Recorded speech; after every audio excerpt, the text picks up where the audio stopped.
Hey guys, welcome back to the Tobacco Tin Book Club. My name's Jordan, and this is episode 3, chapter 3 of Master and Commander by Patrick O'Brien. This video won't be too long because the chapter wasn't too long. It didn't take me very long to finish, and uh, not too much happened within the chapter. It seems to be setting up further things to come. But we have Stephen and Jack who made it back to the ship at the end of chapter 2, and everybody got settled and went to sleep. And chapter 3 begins with the next morning, and we have Captain Jack Aubrey who wakes up and he, immediately is wanting to be out on the deck. And he's so happy that, he has his own section that the captain gets to walk on, and he's just enjoying his new role as captain. He's speaking to his right hand man, his lieutenant, James Dillon, and they know that they need to get the watches set up for all the sailors. And the watches are basically who's going to be, watching over the ship and doing the ship duties while the other sailors sleep. And their idea is to have 2 watches instead of 3. So they're working on that problem. And then we cut over to Stephen Maturin, and as the morning's beginning and all hands are called up to deck so that they can sort out the watch. Stephen has never been on a ship. He's never been in the Navy, so he doesn't know what's going on. And although it's just normal routine stuff, he's kind of shocked when he wakes up wondering what's going on. Is the ship sinking, or are we at war? Did they forget to tell him? And he stands up so quick that he hits his head on the bulkhead, and he hits it really hard, which is just kind of funny because he's really not used to being on a ship. It's a lot smaller, it's close quarters, it's not as tall as you'd like it to be. And so his morning isn't going as great just because everything's so new to him. But he ends up going up on top deck, and he sees Jack, and they begin to speak, and Jack is, telling him, basically, I have some things to do today, but I'm going to find another sailor who's going to show you the ropes, show you around the ship, and let you ask as many questions as you want. So that happens. So Jack and Dylan go off to do their thing, and Stephen goes off with this sailor to learn more about the ship.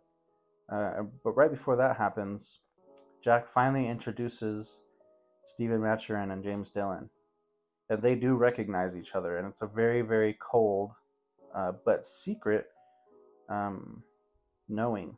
They don't give up each other's identity. They don't say anything that would allude to the fact that they know each other or recognize each other, but they obviously don't really like each other. And this really gets under both of their skins for the rest of the day. So Stephen, he's going to begin his tour of the ship by climbing up the mast, and it's just kind of funny to see how it happens because he's totally green, he doesn't know what he's doing, and he gets really scared once he gets up higher. But he's also very distracted because of James Dillon. And then, he takes a tour around the rest of the ship, and everything goes well, and he learns lots of things. And that's about it for what happens with Stephen. But then you have Jack and Dylan and Stephen all get together for dinner. And this is a little bit more interesting because Jack has no idea that these 2 guys know each other.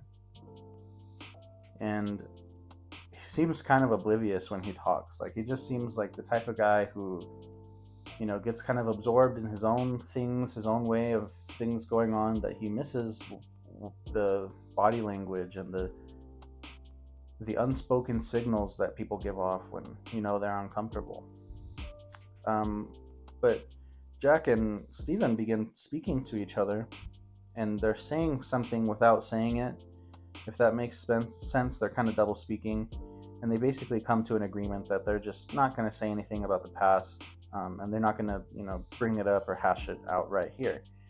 And for Stephen, it's because, he just got this place on the ship. He doesn't want to create problems. He doesn't want his new friend Jack to think badly of him for whatever reason. And the same thing goes for James Dillon. He's the lieutenant. He wants to move up in the ranks, and if he gives any reason for Jack not to like him, his career is basically at a standstill.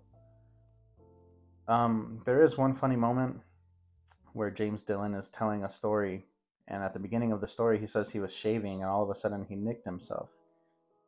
And previously, Jack had said sailors never cut themselves shaving. It's just they're just used to it. And so when Dillon says that he cut himself, um, Stephen kind of blurts out, "Ha! I knew it. I told you." And it's just funny. The timing was great, and I love that about this book so far. Is that there's lots of interesting dialogue, but there's also some funny moments. So it's the dialogue's great. But the story that James Dillon told about him, taking on these three ships who were chasing him was really cool. It was a great action-packed scene, and I really enjoyed it just for that reason. Like I love the naval battles in these books, and talking about the cannon fire and talking about how they maneuvered around these ships or how their strategy went on, and those things are always really interesting to me. But after supper, Jack has his own things to do, and Stephen suggests that he goes and he sees another sailor who has been sick, and so he's going to go do that. And then we cut to these two sailors who are having a suspicious talk about the captain. They don't really know if he's going to be good or not, and they don't really trust anybody yet, and I don't know if we can trust those guys yet. So, chapter 3 just seems to be setting up the characters, setting up the relationships, and we got that great action-packed story at the beginning, but mostly it was just that. And it's cool too that, as they explain all these parts of the ship and the purposes of them to Stephen Maturin, it's really just explaining it to us too, so we're getting to learn those things. But other than that, that's chapter 3. I know this is a shorter video, but it was a shorter chapter. Not too much happened. But I'm excited to jump right into chapter 4 and continue this book club. So thank you guys for tuning in and listening and reading along with me. And I'd love to hear your insights on the chapter and what you think.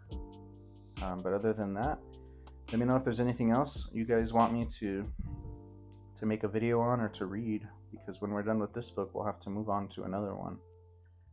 But that's it, you guys. So thank you so much, and I'll see you in the next video.